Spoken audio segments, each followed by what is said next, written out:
कुछ मूवीज़ इस तरीके की होती हैं जिनके बारे में इतनी ज़्यादा चर्चा नहीं हो रही होती, ज़्यादा मार्केटिंग नहीं हो रही होती, बट शायद वो वर्ड ऑफ माउथ से बहुत ज़्यादा चमक जाती हैं। और उनकी मार्केटिंग के अंदर एक अंडर करंट होता है कि किसी तरीके से ऐसा अब इसको बताया जाए कि और इससे अच्छी मूवी तो हो ही नहीं सकती, और अगर आपने नहीं देखी तो आपका थैंक यू वेरी मच हो जाएगा, इतनी ज़्यादा ज़बरदस्त तरीके की पिक्चर आप मिस भी कैसे कर सकते हैं। तो उस तरीके की मार्केटिंग इसकी एज एन अंडर करंट हुई है। इस पिक्चर का नाम है मिराई। मिराई एक शस्त्र है जो कि श्री राम का था, और यहाँ पर उसका क्या यूसेज है और कैसे शक्तियों का पूरा आभास हो जाता है यहाँ पर तेजा सजा के कैरेक्टर्स को, वो आपको यहाँ पर दिखाया जाता है। तो स्टोरी का जो लिंकेज है वो अशोका के टाइम के पास तक जाता है, जहाँ पर महाग्रंथ थे 9, और उन 9 ग्रंथों की जो कह सकते हैं सेवादारी या फिर प्रोटेक्शन जो उनके टेक्स्ट के अंदर लिखा हुआ था, वो मतलब जनरेशन टू जनरेशन ऐसे सेवादारों को पहुंचता रहता है। और उसमें से एक किताब जो है वो एक इंसान को काफ़ी ज़्यादा ज़बरदस्त तरीके से मतलब अमर सा बना सकती है। जो हमारे विलन हो गए महावीर लांबा साहब, मनोज मंचू ने उसका रोल प्ले किया है।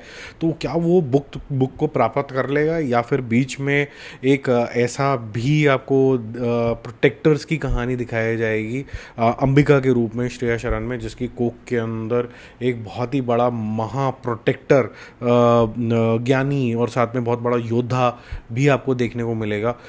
वो तेजा सजा के रूप के अंदर वो आपको यहाँ पर मूवी के अंदर दिखाया जाता है। ऑब्वियसली जब आपने ट्रेलर देख लिया है तो आपको ये सब थोड़ी बैकग्राउंड नहीं पता होगी, बट लार्जली जो बैकग्राउंड है वो ये होगी कि अब ये गुड वर्सेस इविल किस तरीके का होगा। फर्स्ट हाफ काफ़ी हद तक मैं बोलूँगा मंचू के रोल के ऊपर ज़्यादा, मनोज मंचू के रोल में या महावीर लामा के रोल के अंदर ज़्यादा स्थित है, और वहाँ पर ज़्यादा कॉन्सेंट्रेटेड है ये बताने के लिए कि इसकी इंटेंशन क्या है।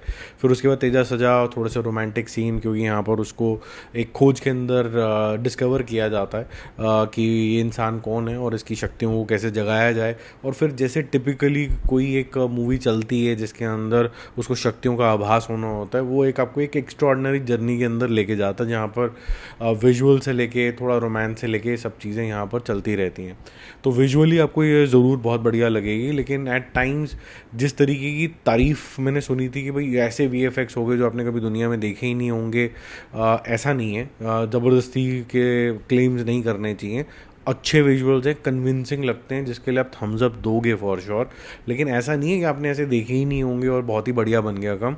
ये शायद कोई एक जना बोल देता तो फिर वो एक रिपल इफेक्ट बन जाता। ये कम बजट के अंदर इफेक्टिव कि मतलब आपको नकली भी ना लगे, आप बिल्कुल स्टोरी के अंदर इनग्रोस हो जाएं। अगर एक इंसान है जिसके पास मतलब काली शक्ति हैं महावीर लांबा के रूप में, अगर वो सिर्फ एक एक्शन से ऐसा कुछ कर रहा है जिससे थ्रो निकलेगा और दूसरा जना गिर रहा है, तो आपको लगेगा कि हाँ ये थ्रो का जिस तरीके से ट्रीटमेंट हुआ है वीएफएक्स के अंदर वो काफ़ी ज़्यादा अच्छे तरीके से हुआ है।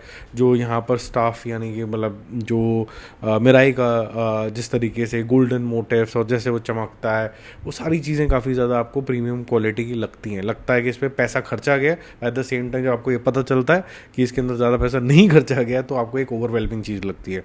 बहुत से लोगों को ये दिल में इसलिए भी उतरेगी क्योंकि इसका लिंकेज डायरेक्टली माइथोलॉजी से हो जाता है, और एंड होते होते एक स्पेशल कैरेक्टर आता है जो श्री राम का रोल भी प्ले करता है, और फिर उसके बाद जो है आपको कल्मिनेशन के लिए एक उत्तेजना हो जाती है कि और क्या होगा इसके आगे। फिर पिक्चर ख़त्म हो जाती है ऑफकोर्स, फिर आपको सेकेंड की वेट करनी पड़ती है।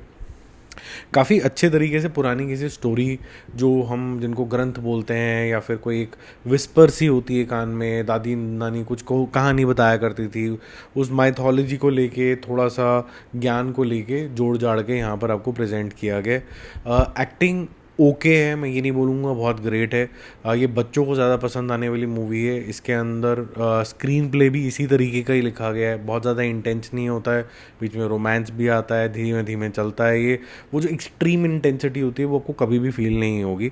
और जो रेस अगेंस्ट टाइम वाली जो बात होती है ना कि ये महावीर लांबा ले जाएगा, मेरे ख्याल से यहाँ पर जिस जिस चीज़ की मैं बहुत ज़्यादा तारीफ़ नहीं करूँगा क्योंकि डायरेक्शन भी ठीक है, एडिटिंग एक तो वन एस्पेक्ट है जो इसका और शार्पर हो सकता था। सेकंड एस्पेक्ट मुझे ऐसा लगता है कि ये मेरा पर्सनल ओपिनियन है, शायद आप इसे आप एग्री भी नहीं करेंगे, क्योंकि जब कई बार आप मूवी में इतना खो जाते हैं तो शायद आप एग्री नहीं करते। जो स्केयर क्रिएट करना चाहिए महावीर लांबा के कैरेक्टर को, मनोज मंचू को, वो इतना ज़्यादा नहीं क्रिएट होता है। उसके बाद जो आपको एक तेज चाहिए होता है कि भाई वो तेजा सजा के अंदर नहीं दिखता अनफॉर्चुनेटली, कि वो एक ऐसा कैरेक्टर जो कि थिंकिंग कैरेक्टर है, डिस्कवरी के जोन के अंदर है, बहुत ही एक्सप्रेशनलेस लगा है मुझे वो, ठीक है, सॉरी टू से।